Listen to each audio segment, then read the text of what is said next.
Hey guys, this is Miss O'Neill. I'm so sorry that I couldn't be in class today. I unfortunately have to stay home for a little while, but I should be back shortly. So, with the assignment for today, the assignment is still going to be to finish up your shoes, but before I get started, I should probably explain this furry thing in my lap is my dog Trixie, and she is so happy to be a part of the video today. Um, Other than that, the shoe assignment for today, you will be submitting this towards the end of the week. And most of you guys have already gone and done your primary contours, and what you should have left are your details or like the key characteristics that make your shoe look like a shoe. And those are what we're going to be calling the primary lines or the primary contours. I went to DSW and looked at a couple of quick shoes that I could walk through some tips and tricks with you guys so that way you could get a better understanding of what to do with your individual shoe since I'm not there to help you one-on-one.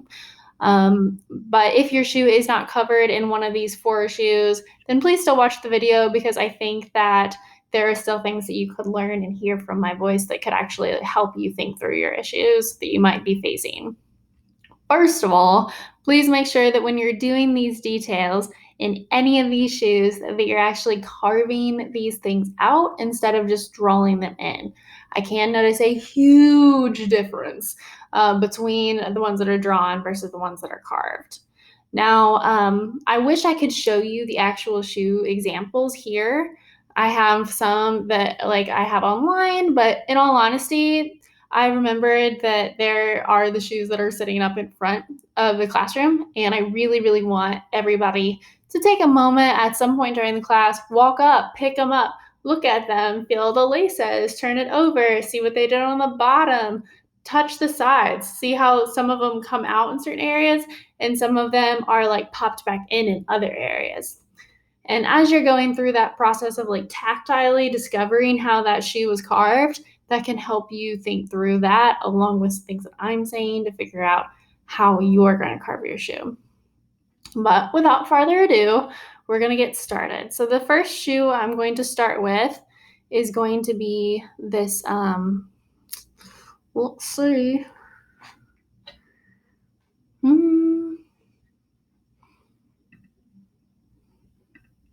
Yeah, okay. Sorry, I was like switching away my mouse icon. So this is the high heel shoe that I want to use as an example. And I just kind of wanted to walk through some different things to be aware of. So when you're carving a high heel, there's not a ton of material actually in between the toe box and the actual heel itself. Also keep in mind if your heel is skinnier than this, I really need you to try to keep it as thick as possible so that way it doesn't snap. Same thing for this tiny little like ring that goes around the ankle. I know a lot of people have that. I think personally, if that is what you have, then you need to make sure that you have don't hollow it all the way out. Just leave it completely solid and make some sort of indent, make it thicker and some sort of indent that makes me know that it's supposed to be hollow, but don't hollow it out because it will definitely break.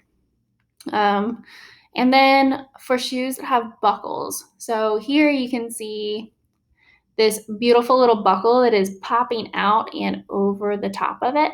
So the way that you would make this illusion is to carve down on this side a rounded area, almost like it's going under that buckle. And the same thing on the other side, carve around that area, carve a little line in between and a little line in between there. You're not going to want to completely separate these two pieces. Just carve enough from the side to make it look like it's two separate pieces. And then that'll help give you the illusion that there's a buckle. You'll do the same thing like right around here. As for this toe box area, again, I would not hollow this all the way out. I would just make sure that there's like some sort of indent so that I know that it's supposed to be hollow, but not all the way hollow.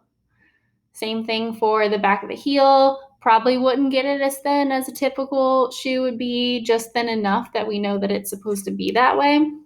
But overall, it's going to still look like that shoe after you've done those carving parts. Other things to keep in mind when you're carving a high-heeled shoe. So there are still details like the seams in the fabric that they used. So you can see the lines that go down on the shoe where the actual heel connects. The heel is going to be skinnier than the actual toe box. So if you look at it from the back and your heel covers up your toe box, then it is too wide. And then there's also all kinds of designs on the bottom of heels as well. So if for anybody who's ever walked in heels, if there's no kind of like gridding or anything like this at the bottom of a heel, then it makes it kind of difficult to walk in because you'll end up slipping all over the place. So please make sure that even if it's a minuscule little design, that is added on too. That is a part of your design that you had to submit to me and I had to look at. And it's also a thing that I will be grading to make sure you did. So yes. For these here, this can be kind of a tricky pattern. So the best way to handle that is going to be making small lines. And this is the one time that I'll let you like carve lines instead of carve out the actual things because it is so tiny. The other option would be to blow it up bigger. So it gives me the same general idea for what they did. But that is the high heel shoe. Moving on to our next one in the bag. So this one's going to be real similar to the Air Force One. I chose this one to show you guys because I think a lot of you actually have been considering doing this one, or you have shoes really similar to this one. In this shoe, you can see it's got a lot of detail actually in the individual pieces that have been sewn on to the base of the shoe. So like this whole piece here where it's holding the laces, that's been sewn on. This piece here that covers the toe, that's been sewn on. This is where all the dots are. That's the original one. Also, these dots are in a really specific pattern. They're not just like randomly plucked down in there. And then the swoosh itself has been sewn on top of this lace bracket, which has also been sewn under the back of the heel. Also, there is this whole like inside of the shoe cavity texture that has been sewn on as well. So there's all of these individual pieces of this shoe that you might not typically see. This shoe in particular also has the laces are not in a straight line. So like they kind of are staggered. And this helps when you're actually going to tie the shoe. These are all things that you need to keep in mind when you're going to carve this shoe. So just like the high-heeled shoe, when you're wanting to make one thing feel like it pops out above something under it, you're going to carve that bottom layer down a little bit. Not a lot, just a little bit so that it feels like this part above it is going to be higher up than the part under it. Same thing with these holes. In order to make these holes, you don't have to stab all the way through the shoe. You just have to stab enough for it to show me where those holes would be. So think gently about it. This shoe does not have the little like rings that go around where the laces go in. So that is an interesting characteristic about this shoe. Most shoes do. So keep that in mind as well. There's also a unique lace pattern. I know I brought this up last time I saw y'all, but when it comes to the lace patterns of a shoe, please be very conscious to not carve the laces out. Do not carve the laces out. I would instead prefer you guys to carve in between the laces to give me the illusion that they're actually going into the shoe. There are examples of this at the front of the classroom. If you're unsure what I mean, please go up and look at them. Okay.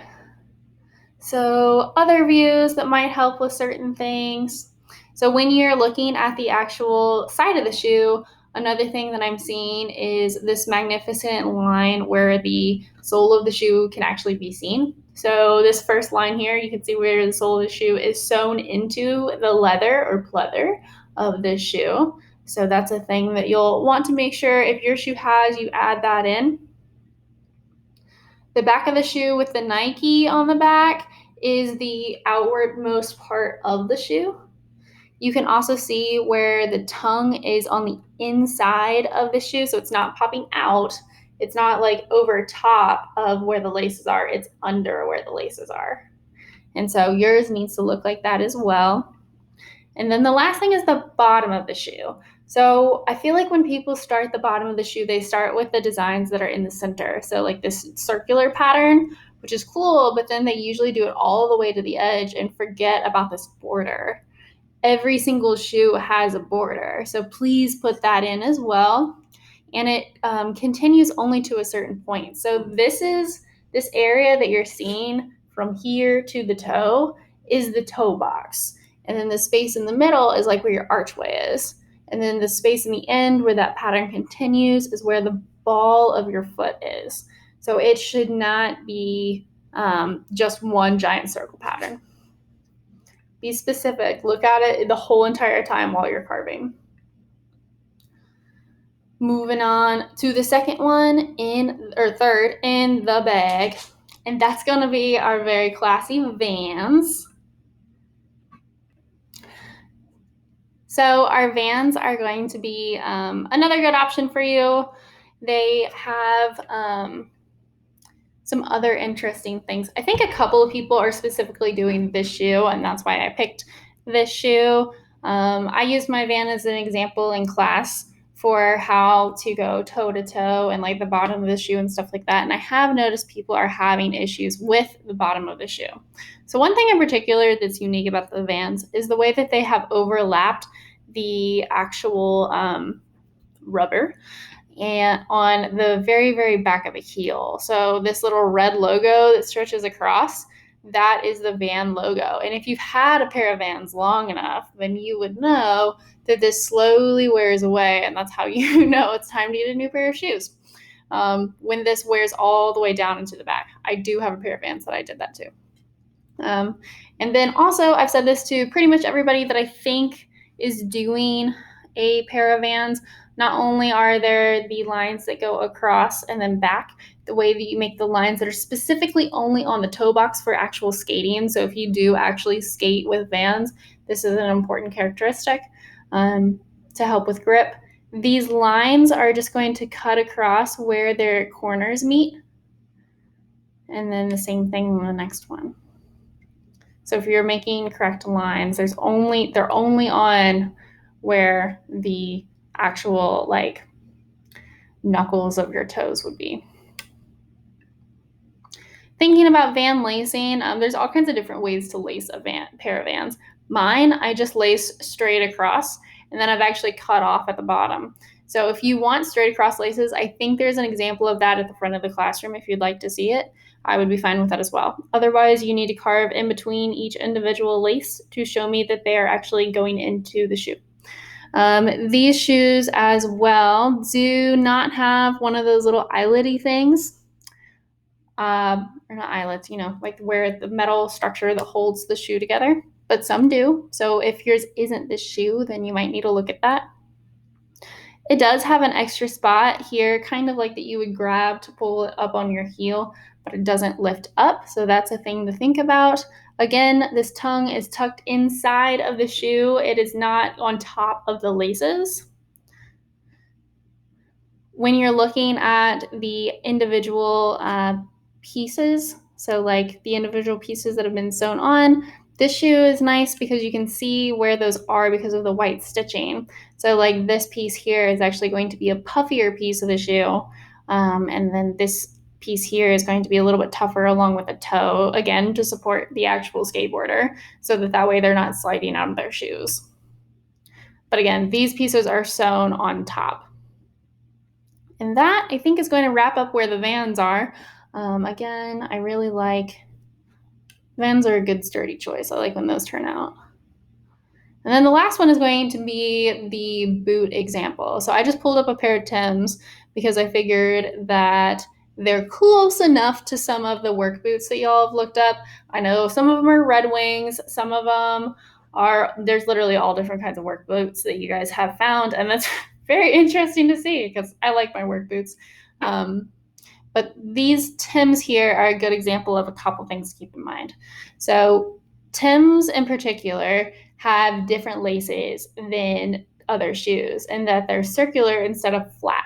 Now they're like this because it helps actually structurally keep the shoe tied. They also have very strong lace holders because when you're actually working with your shoes and you need to have sturdy shoes, you need your laces to work and not rip through your shoes. So this is a very important characteristic to make sure you include. If you don't include that, then that's kind of like missing the toe of a shoe. It's that important for the shoe. The tongue is also a little bit oversized. So most people, when they're wearing their work boots, have to like pull them onto their feet because our heels don't always as naturally slide into them as they should. And that is why that tongue is so long. So again, that's important to show that the tongue is not only under those laces, but it is above to the point where you can see it peeking out at all times. They also have a cushion. So this is if my ankle were right above the logo, then your cushion is going to be the thing that actually like holds them there. This cushion is so that when you are working, they don't rub against the back of your legs, they don't hurt you too terribly bad, and overall, it's just a supportive shoe that way. I have already talked about how everything should look lifted. So again, these Tims are nice and you can see actually where you should be carving in, under each individual part. And then the last thing I wanted to talk about is shoes with intense patterns on the bottom of their shoe. So these Tims aren't as intense, but you can see like there's like the big pattern, and then on top of them are these teeny tiny little patterns. My main concern with shoes like this is just going to be that you get the big forms correct. So all of these little spaces in between. And then if you have time, it'd be real cool if you tried to make like small textural marks like this. But if you don't have time, don't stress about it. I think that the most important part is just going to be these bigger spaces in between.